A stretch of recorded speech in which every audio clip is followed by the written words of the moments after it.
Ariel Goatchel, la Zazie des Neiges, ce fut l'instant de gloire. Le général de Gaulle lui a remis la médaille du mérite. Avec elle et sa sœur, François Bonlieu, Léo Lacroix et Alain Calmat, autres héros français des Jeux d'Innsbruck, ont reçu la nouvelle décoration qui sera ainsi portée pour la première fois. Petit intermède sportif au cours d'une semaine, en partie consacrée à la visite à Paris du chef de l'État cambodgien, le prince Norodom Sihanouk, avec lequel le général de Gaulle devait s'entretenir des problèmes du sud-est asiatique.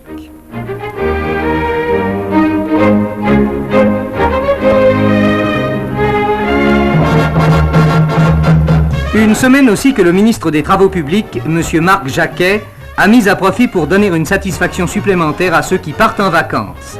22 km nouveaux d'autoroute qui prolongent la section déjà en service entre Auxerre et Avallon.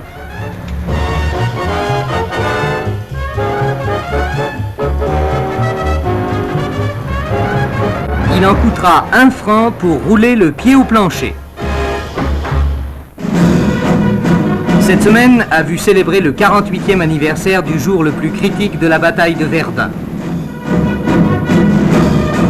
Le Premier ministre, M. Georges Pompidou, est venu se joindre aux anciens combattants et se recueillir devant l'ossuaire de Douaumont, témoignage de ces jours où tant d'hommes tombèrent pour ne pas céder un pouce de terrain.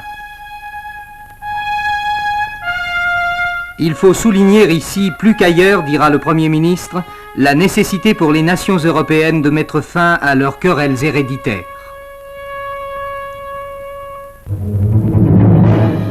Au Japon, le sort s'est acharné sur Niigata. L'important port pétrolier a été la proie des flammes à la suite du violent séisme qui a ravagé l'île de Hondo. La catastrophe avait coupé les voies de communication et la population a dû attendre que les pompiers soient parvenus à maîtriser le sinistre. Dans l'ensemble de l'île, 1200 habitations ont été détruites, 19 000 endommagées, 11 000 ont été dévastées ou inondées par le raz-de-marée. 23 morts, des milliards de yens de dégâts, ce tremblement de terre a été le plus violent qu'ait connu le Japon depuis 1923.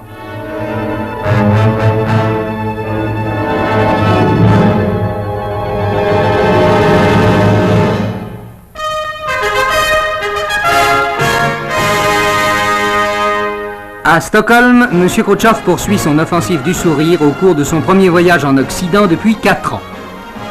Si le premier soviétique n'est pas tout à fait parvenu à vaincre la méfiance de ce pays dont le socialisme est aux antipodes du marxisme, du moins a-t-il apprécié en connaisseur les expériences d'une ferme modèle. Un terrain où les hypothèques qui pèsent sur les relations russo-scandinaves ont été intégralement levées. Pendant ce temps, à Paris, 20 concitoyennes de M. Khrouchtchev ont lancé l'opération Grâce et Séduction. Ce sont les danseuses de l'Opéra de Moscou qui, entre 2 répétitions, visitent consciencieusement la capitale. Un groupe de touristes que rien, a priori, ne distingue du pensionnat en sortie ou du voyage organisé en provenance de Boston ou de Sacramento. Parisiennes, elles ont même voulu le devenir jusqu'au bout des cheveux.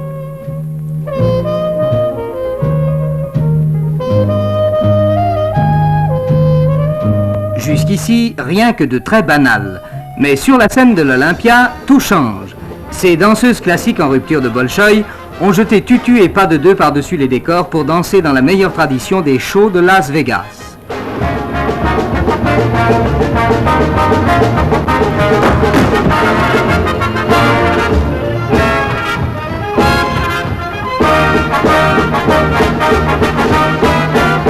Dans leur malle, elles ont apporté 500 costumes et le défilé des majorettes Made in Moscou constitue le clou du spectacle.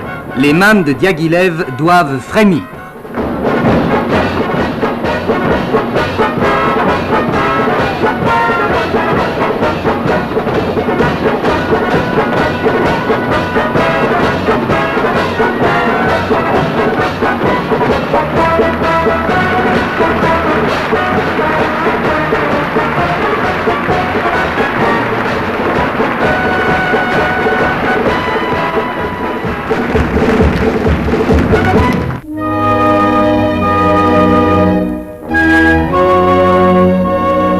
Il existait en Touraine une grange du XIIIe siècle, dont en particulier la charpente pouvait faire rêver les connaisseurs les plus difficiles.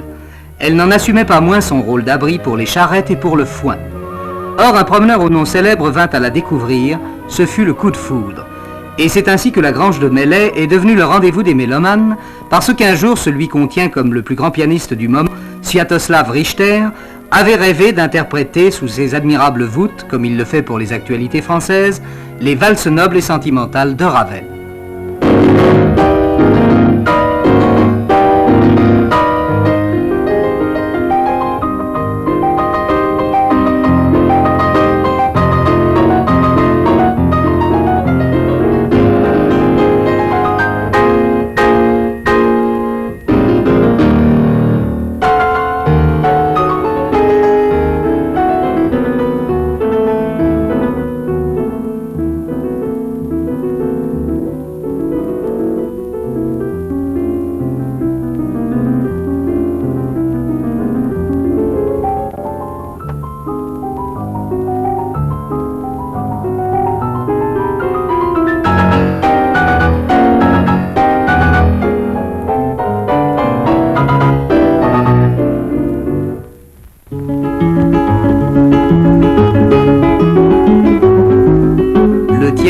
Et les westerns n'y sont pour rien, pourtant c'est un fait, on monte de plus en plus à cheval. En Camargue, on peut même passer des vacances entières à caracoler, pour peu qu'on ait la passion des longues chevauchées et le goût d'une certaine solitude. Certes, il n'est pas question pour le néophyte de se livrer à ce genre d'exercice où le cheval apparaît bien vite comme une conquête très aléatoire de l'homme.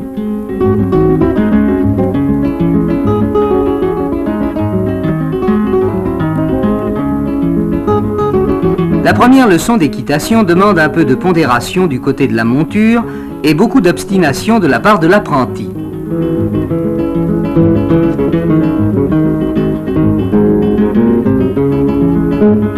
Au second stade, tandis que les laissés-pour-compte du cours élémentaire trouvent leur satisfaction dans d'autres disciplines, les bons élèves sont lâchés sur la plage en compagnie des gardiens dont ils vont partager la vie aventureuse parmi les taureaux et les chevaux sauvages.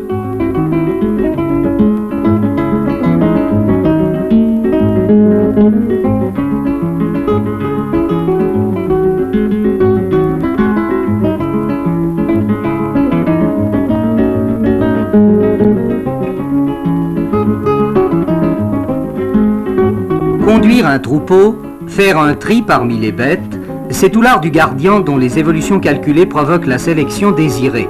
Manœuvre étonnante de ces maîtres cavaliers qui n'ont pas leur pareil au monde.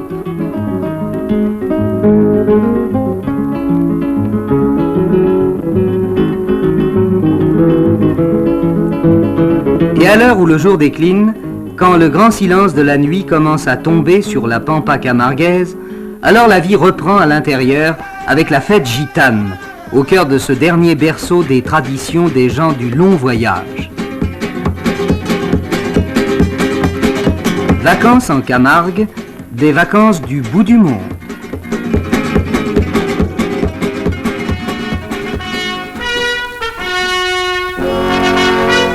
Dans la capitale de la République fédérale, le général de Gaulle et le chancelier Erhardt ont conféré pendant 48 heures. Conformément à l'usage, aucun communiqué n'a été publié à l'issue de ces conversations désormais régulières. Mais on sait que nos partenaires souhaitent apporter de nouvelles propositions afin d'aboutir à l'unification politique de l'Europe. C'est le souhait exprimé au général de Gaulle par le docteur Lübke, récemment réélu à la présidence de la République fédérale allemande. Le Premier ministre, M. Pompidou, le ministre des Affaires étrangères, M. Couve de Murville, et plusieurs autres ministres ont participé à ces conversations avec le chancelier Erhardt et ses collaborateurs. La future fusée européenne Eldo commence à prendre tournure. Tandis que l'Allemagne en construit le 3e étage et l'Angleterre le 1er, la France, elle, vient de commencer au laboratoire de Vernon les essais du moteur à tuyères orientables qui propulsera Coralie, le 2e étage. Pour l'instant, on étudie la synchronisation de l'allumage des 4 éjecteurs du groupe. Coralie sera lancée vers la fin de l'an prochain. Le premier tir de l'engin complet, 104 mètres de hauteur, est prévu pour octobre 1966 en Australie.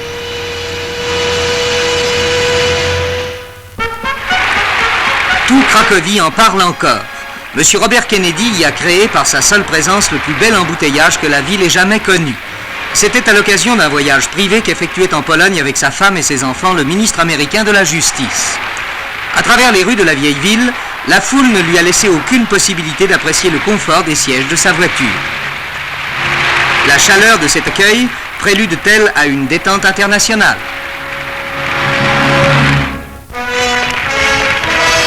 Minute historique à Washington, où le président Johnson a paraphé la loi sur les droits civiques adoptée la veille par la Chambre des représentants.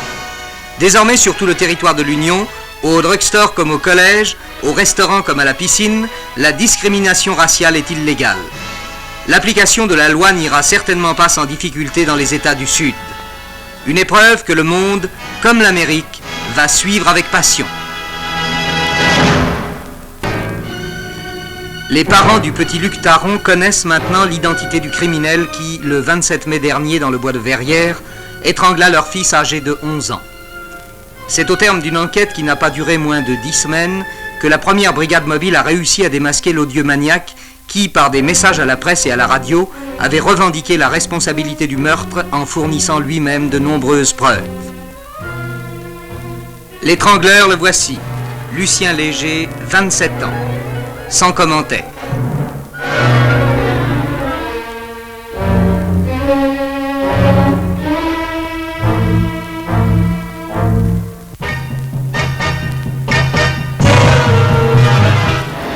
Pas de vacances pour les pilotes de Grand Prix durant la belle saison, ils ne savent plus où donner du champignon. Au Grand Prix de Reims, ils ont changé de monture. C'est à bord de voitures miniatures, de voitures de Formule 2 qu'ils ont pris le départ. Ça n'a l'air de rien, mais ça va vite ces petits jouets-là. Ça pèse 400 kg, ça n'a presque pas de puissance, un moteur de 5 chevaux, et pourtant ça roule à plus de 200 à l'heure.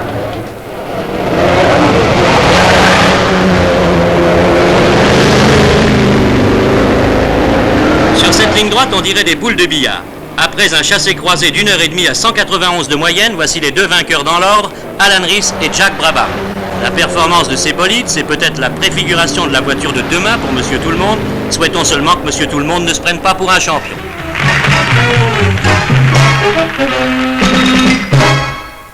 Il n'y a pas moins de 37 concurrents au départ de la plus grande course mondiale de canoë-kayak. C'est dans le Colorado aux États-Unis qu'elle se déroule, au cœur même d'un paysage magnifique, plus propice semble-t-il à la rêverie ou à la pêche qu'à la pratique du sport. Il est évident que les concurrents ont autre chose à faire qu'à musarder en cours de route. Ils prendront des loisirs touristiques après la course. Pour le moment, il s'agit pour eux d'éviter de se transformer trop brutalement en sous-marins.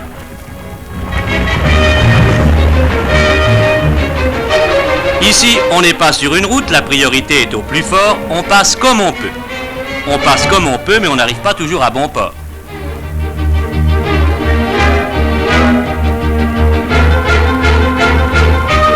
Le gagnant a brillamment triomphé de toutes les embûches, il est allemand et il se nomme Genzenberger.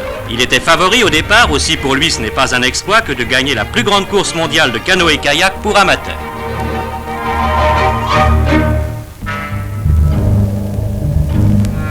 Voici un des seigneurs de Berlebeck, en Allemagne, où l'on pratique encore le culte de la chasse d'autrefois, celle d'avant la poudre, la vraie chasse, où l'homme éprouvait un plaisir infini à dresser patiemment chiens, éperviers et faucons, à des jeux cruels, mais combien conformes aux lois fondamentales de la nature.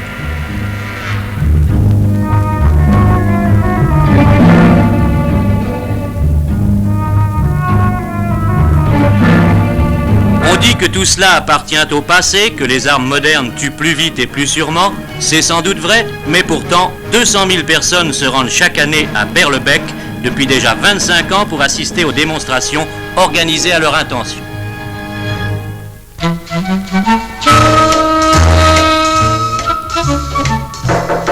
Entrez. Et pourquoi? Je n'ai pas le rôle. Vous avez des photos?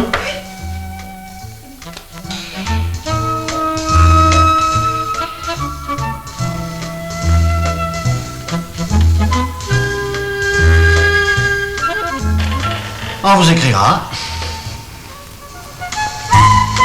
Joël Barbout, lui, n'attend plus le facteur. Il joue tous les soirs et avec un réel succès.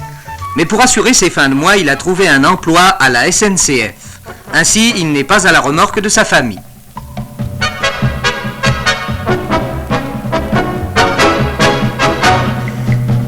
Brosset est obligé d'avoir recours aux halles pour pouvoir suivre les cours de Fernand Ledoux.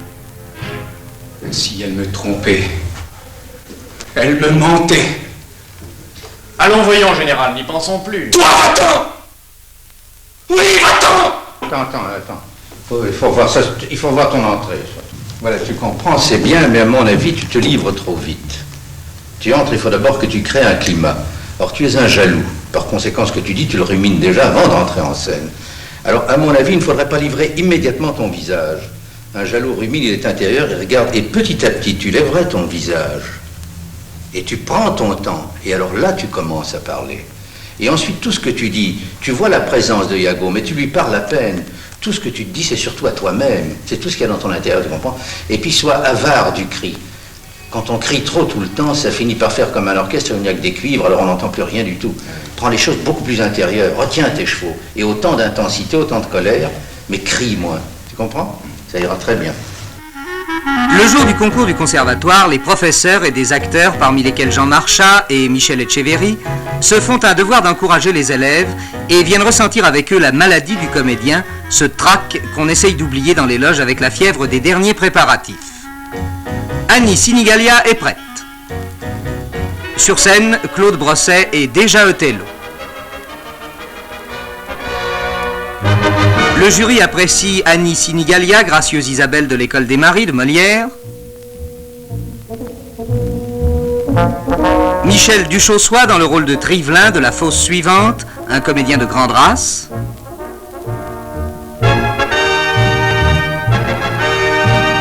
Tania Torrance, très belle Hermione dans l'Andromaque de Racine, qui obtiendra un deuxième prix de tragédie après seulement 1 an de conservatoire.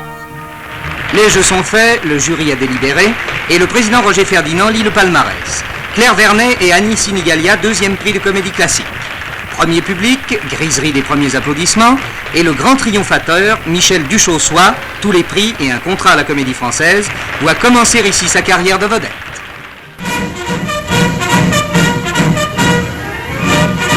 De l'Étoile à la Concorde, 150 000 personnes ont assisté au traditionnel défilé du 14 juillet. Devant le général de Gaulle, qu'entouraient le Premier ministre et les corps constitués, 10 000 hommes ont descendu l'avenue triomphale. Après Saint-Cyr, les fantassins, cette année tous en kaki.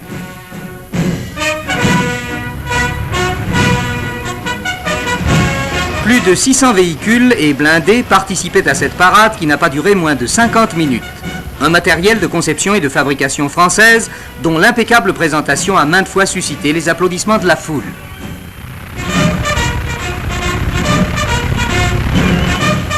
Toute la gamme des engins de défense anti-aérienne a été présentée aux spectateurs, dont beaucoup n'ont pu suivre le défilé qu'à l'aide d'un périscope.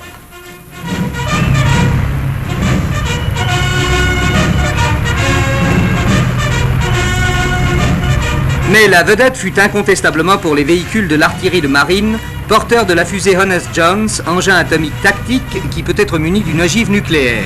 C'était leur première apparition au défilé du 14 juillet.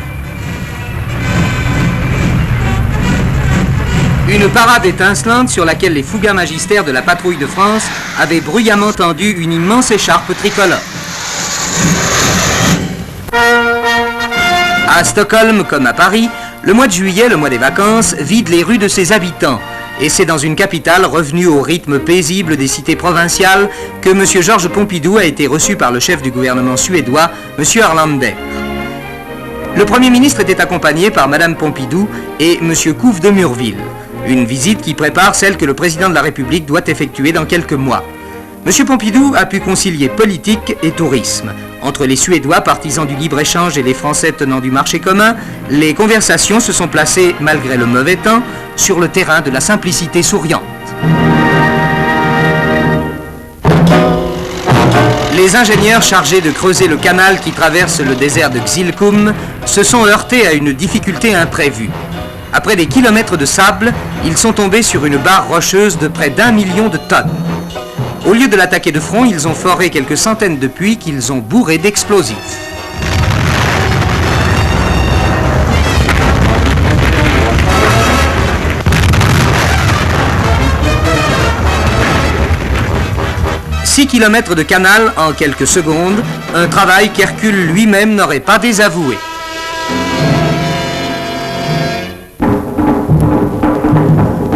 cœur de la forêt tchadienne, on peut surprendre dans leur décor les animaux sauvages de cette immense réserve naturelle.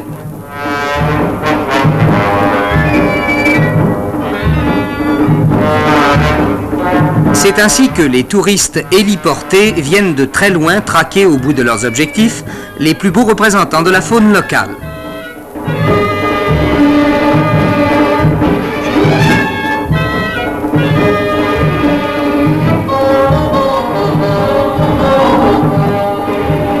La question se pose, reste-t-il encore une parcelle du monde où l'on puisse vivre en paix? Au siècle des hélicoptères et des safaris, il est permis d'en douter.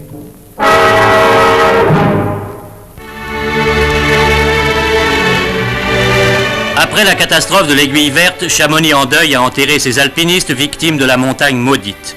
M. Maurice Herzog, ministre des Sports, s'est incliné devant la dépouille de ceux qui tous avaient été ses amis. Il y avait là d'ailleurs que des amis, Honoré Bonnet et l'équipe de France de ski, tous les guides. Bref, tous ceux pour qui l'alpinisme est une passion.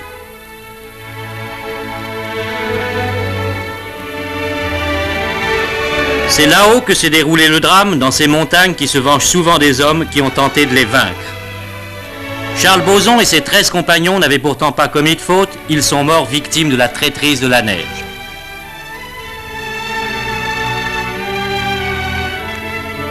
C'était la seule pensée de ceux qui les ont accompagnés jusqu'au petit cimetière de Chamonix dans un long défilé silencieux avant le dernier adieu. « 244 première. » La répétition. En tout cas, c'est encore plus difficile que de trouver un commanditaire. Vous riez là. Voilà. Si vous achetez une invention de papa, monsieur... Oh, zut. Vous avez acheté. Eh oui, alors. Vous avez acheté une invention de papa, monsieur Caradi? Oui, mais j'espère bien faire avec une fortune. Si vous faites de bonnes affaires avec la famille, en plus. En plus? De quoi? En plus d'être riche. À quel collège vas-tu, Alexa? Au cours Saint-Thomas. Et tu prépares quoi? Les vacances. Voilà. Évidemment, ce n'est pas encore Sarah Bernard. Sylvie Vartan, qui tourne patate aux côtés de Daniel Darieux, Pierre Dux, Jean Marais et Anne Vernon, apprend qu'il y a loin de l'idole à la comédienne. Mais la blonde égérie de Johnny ne désespère pas de se faire aussi un nom à l'écran. Elle a déjà, et Mike Marshall est le premier à le regretter, la pudeur et la spontanéité qui conviennent. Entre-temps, Sylvie potasse son oral, celui du permis de conduire. Elle est incollable sur les croix de Saint-André et les triangles aux pointes migratrices.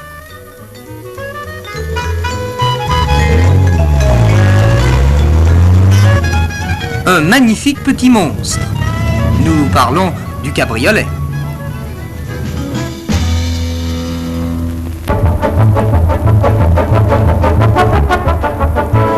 Aux lisières de la butte Montmartre, jadis paradis des artistes, il en est un unique en France qui a choisi l'épiderme pour toile. Chaque soir, il couvre ainsi de motifs et de symboles quelques bras ou quelques dos. Le tatouage n'est pas nécessairement une estampille de mauvais goût ou le label d'un certain non-conformisme. Longtemps, il fut l'apanage des marins, ce qui explique qu'un célèbre capitaine, de surcroît roi du Danemark, puisse se parer du titre de souverain le plus tatoué du monde. Aujourd'hui, le tatouage se voudrait utilitaire. Certes, il n'est pas question de transcrire la carte d'identité, mais on peut par exemple tatouer le groupe sanguin. Petit tatouage discret sous l'aisselle gauche qui permet immédiatement de faire une transfusion sanguine en toutes circonstances, que vous ayez perdu vos papiers, que vous soyez nu sur une plage, que vous soyez inconscient ou brûlé, immédiatement, le symbole de votre groupe sanguin vous indique la nature de la transfusion à opérer. 5000 personnes déjà se sont fait tatouer leur groupe sanguin. Mais il reste encore à cet artiste suffisamment de possibilités d'exprimer à fleur de peau sa sensibilité. En revanche, l'ambition des Ainus, hommes de race blanche aux yeux clairs de l'île de Hokkaido dans le nord du Japon, est de ressembler aux ours qui peuplaient jadis la région. Mais les femmes Ainus ne sont véritablement féminines que si elles se tatouent des moustaches. Telles sont les mœurs insolites de cette communauté en voie de disparition et dont la présence parmi la population jaune demeure un mystère. Elle vivait de la chasse à l'ours, mais les ours aujourd'hui se font rares. Aussi n'est-il pas surprenant que les danses traditionnelles des Ainus soient directement inspirées de la démarche et des mimiques de ces plantigrades. Quant aux paroles, elles demeurent hermétiques. Personne en dehors d'eux ne parle plus ce dialecte. Les Ainous sont en voie de disparition. Regardez-les bien, ce sont les derniers.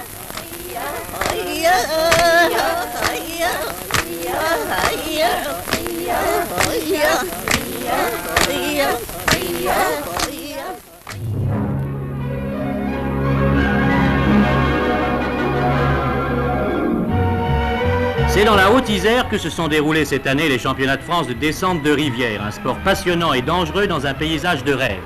C'est du village de Balintray que les concurrents se sont lancés dans la grande aventure. Une aventure pleine d'embûches, comme le prouvent ces impressionnants remous. On se demande comment de si frêles embarcations peuvent se jouer de telles difficultés. Indifférents à la beauté de la rivière, les concurrents poursuivent tant bien que mal leur voyage, toujours dans une eau bouillonnante et pleine de traîtrises.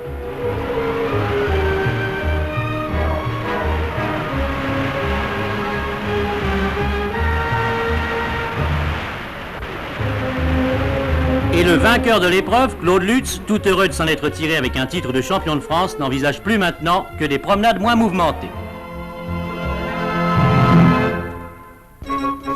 Ce monstre qui ressemble vaguement à une automobile, c'est l'oiseau bleu de l'anglais Donald Campbell. Pour rouler, il lui faut autre chose qu'une route nationale. On a donc raboté le lac Eyre en Australie pour lui permettre de battre des records. Campbell, dans son cockpit, ressemble étonnamment à Gagarine ou à John Glenn. Nounours et du voyage, tout est paré. Ce n'est pas facile à mettre en route un engin pareil. Il y a 5000 chevaux sous le capot et pour que ça ronfle, il faut une mise en train. L'oiseau bleu est parti et tout ce que l'on souhaite, c'est qu'il ne se mette pas à voler comme son frère aîné en 1960.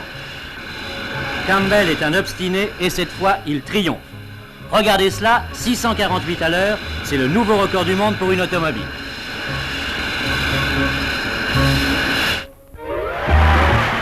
Ce taureau n'est pas n'importe qui, il ne veut absolument pas quitter l'arène les 4 pattes en l'air. Pour le moment, c'est le matador Montilla qui mord la poussière, sans pour cela que cesse le jeu de quilles. Et ce n'est pas fini, cette petite corrida tourne au massacre, le matador connaît une nouvelle humiliation. Comme le taureau est obstiné, c'est lui qui restera maître de l'arène et Montilla partira sur une civière, c'est pour lui un moindre mal puisqu'il n'est que blessé. C'était la journée des hécatombes puisque le grand matador El Cordobés, lui aussi, a connu la défaite. Il y a eu là un miracle, le taureau a épargné le matador. Et on n'a jamais vu cela en Espagne, El Cordobés reconnaissant, embrasse son adversaire à la stupéfaction du public qui n'a pas très bien saisi la noblesse de ce geste du matador, vaincu par le taureau.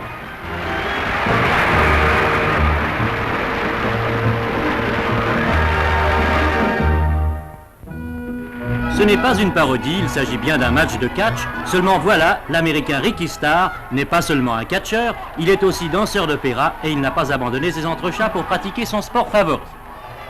Et ce petit ballet bouffon provoque la joie des spectateurs de Cologne. À chaque fois, le gros méchant y perd son latin, pour autant qu'il ne l'ait jamais appris. Même l'arbitre ne sait plus où il en est. Si cela continue, il va attraper le tournis.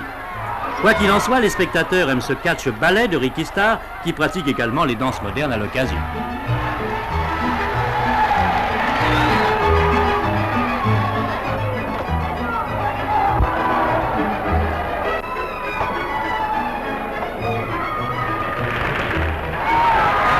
Et ce jeu du chat et de la souris, c'est bien plus drôle pour Ricky Starr qu'un ballet avec des petits rats. Et puis là, au moins, c'est lui la vedette.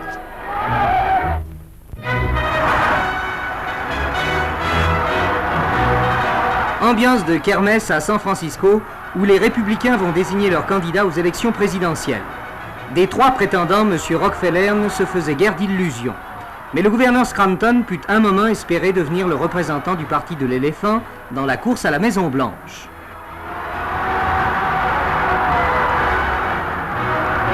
C'était compté sans le raz-de-marée qui devait balayer les tendances modérées.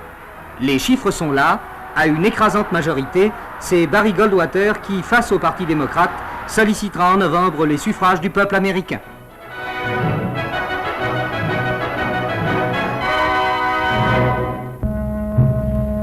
Du siège du Parti communiste au cimetière du Père-Lachaise, les militants et sympathisants ont conduit à sa dernière demeure la dépouille mortelle de Maurice Thorez.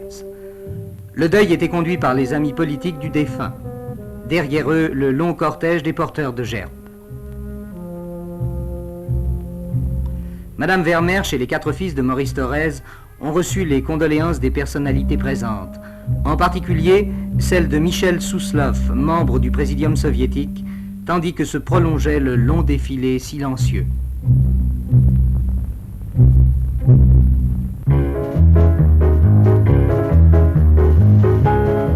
Temps béni du farniente, les vacances sont aussi la providence de ces bricoleurs éclairés que sont les constructeurs de modèles réduits. Ils s'en sont donnés à cœur joie à Perros-Guirec en marge des championnats de France de voile miniature.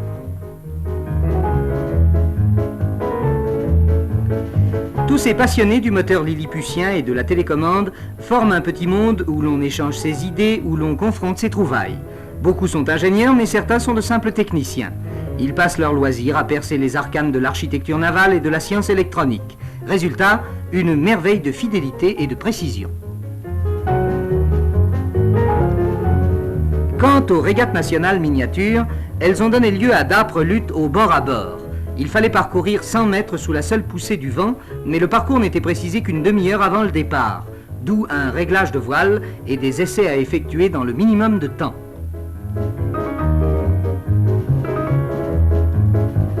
À ce jeu, le meilleur sera le plus jeune. Il a tout juste 10 ans. Des marins d'eau douce aux coursiers de haute mer, un spectacle exceptionnel. New York accueille 11 grands voiliers, tous les concurrents de la course transatlantique Lisbonne-Bermude, venus spécialement de Hamilton parader sur l'Hudson pour le plus grand plaisir des visiteurs de l'exposition.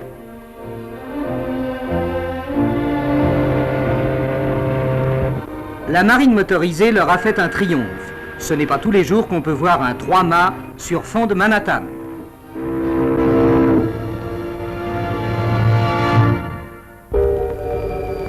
Grâce au mésoscaphe, la plongée en complet veston ou à talons aiguilles est désormais une réalité. À Lausanne, 40 passagers ont pris place à bord de l'Auguste Piccard pour la croisière inaugurale qui va leur permettre d'explorer les profondeurs du lac Léman.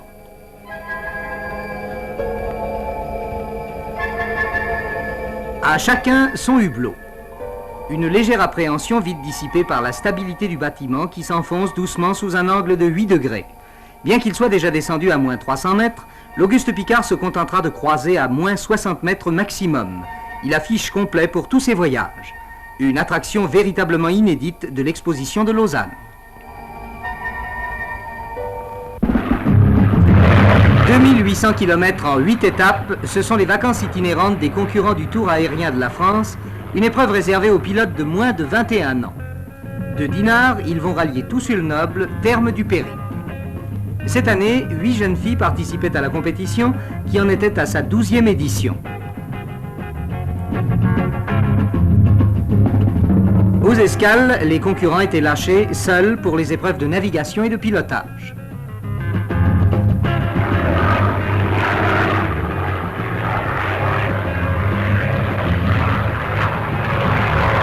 Pour la première fois, on notait un équipage 100% féminin, monitrice et concurrente. Les 49 pilotes se sont ainsi présentés à Toussul-Noble, où l'un après l'autre, Jodel et Emeraude se sont posés impeccablement. L'issue du combat demeura indécise jusqu'à la dernière minute. Finalement, le secrétaire d'État à la jeunesse et au sport pourra féliciter le vainqueur, Michel Vaujany, de l'aéroclub Air France.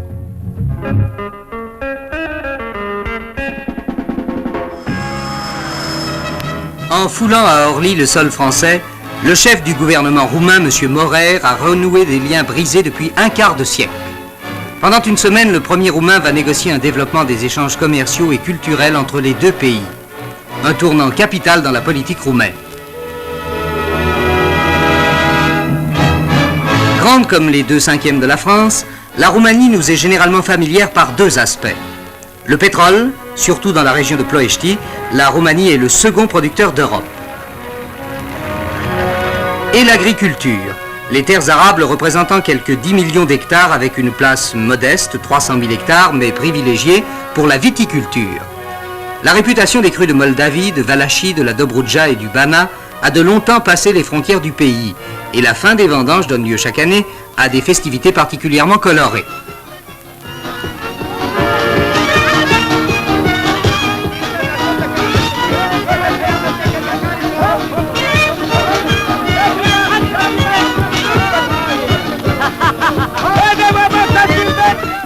Depuis la réforme agraire, un effort considérable a été entrepris pour mécaniser les moyens de production.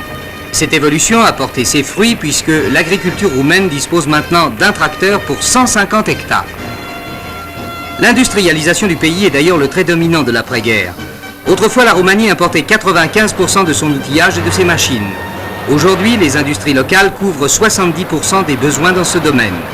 La production d'acier a décuplé depuis 1938. À Bucarest, à Brașov, à Craiova, d'immenses usines sont nées.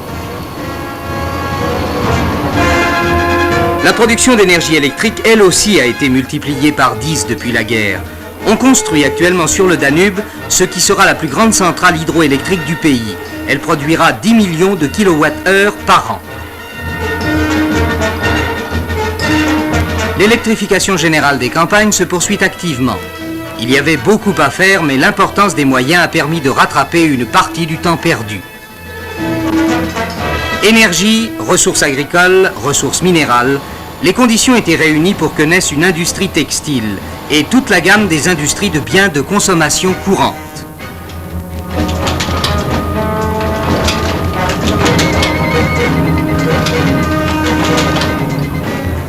Comme un peu partout dans le monde, le cachet particulier de chaque cité tend à s'atténuer sous l'effet de la construction. La Roumanie n'échappe pas à la course-poursuite des réalisations toujours distancées par les besoins. Cette année, avec un travail effectué de jour comme de nuit, 54 000 logements auront été construits. Il en faudra sans doute davantage encore l'an prochain.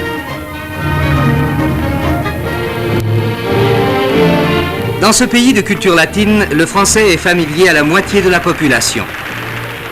65% des lycéens l'ont choisi comme première langue et la récente tournée de la Comédie Française à Bucarest s'est soldée par un éclatant succès.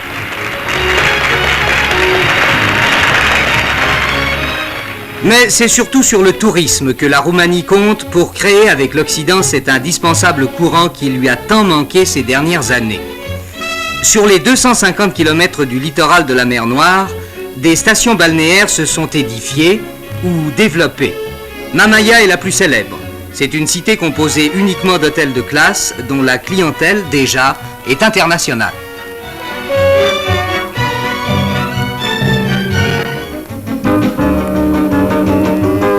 Telle est la Roumanie à l'heure de l'opération Fenêtre ouverte sur l'Occident.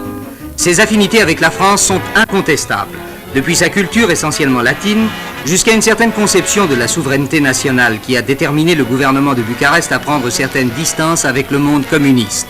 C'est ainsi une chance pour la France de reprendre ici une place privilégiée.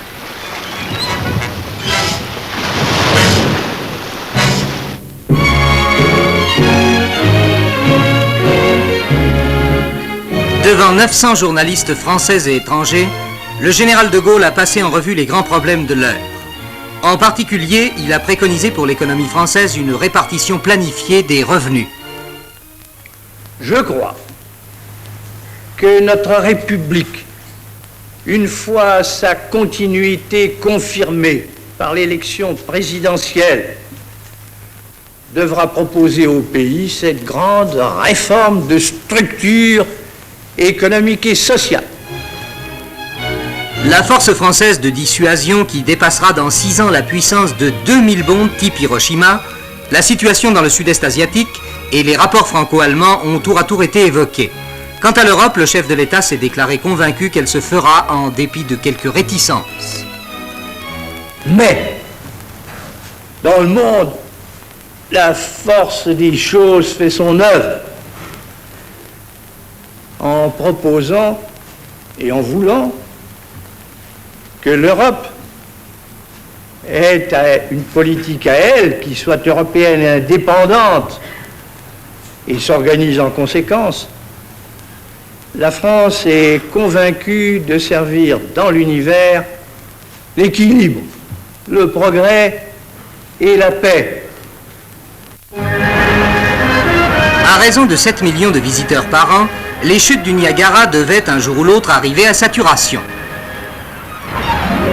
Pour relancer le spectacle, il fallait lui donner un nouvel intérêt. C'est maintenant chose faite grâce à une tour de 100 mètres construite sur la rive américaine de la célèbre cataracte. Elle vient d'être inaugurée avec toute la solennité requise. On prévoit une nette augmentation du nombre des visiteurs.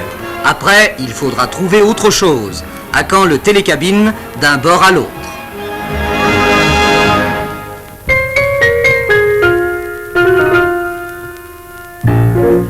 Comme chaque année, à pareille époque, Saint-Tropez a pris sa vitesse de croisière.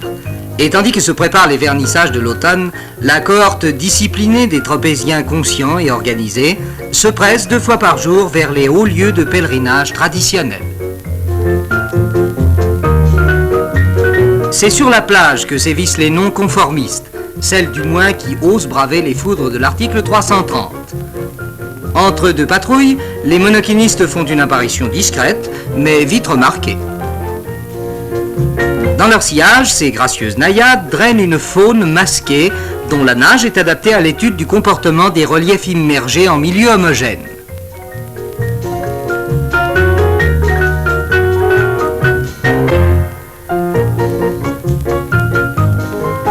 Tout corps plongé dans l'eau suscitant de bas en haut un intérêt inversement proportionnel à l'importance du maillot, la nage sur le dos revient à l'honneur. Mais Christine Caron n'y est pour rien.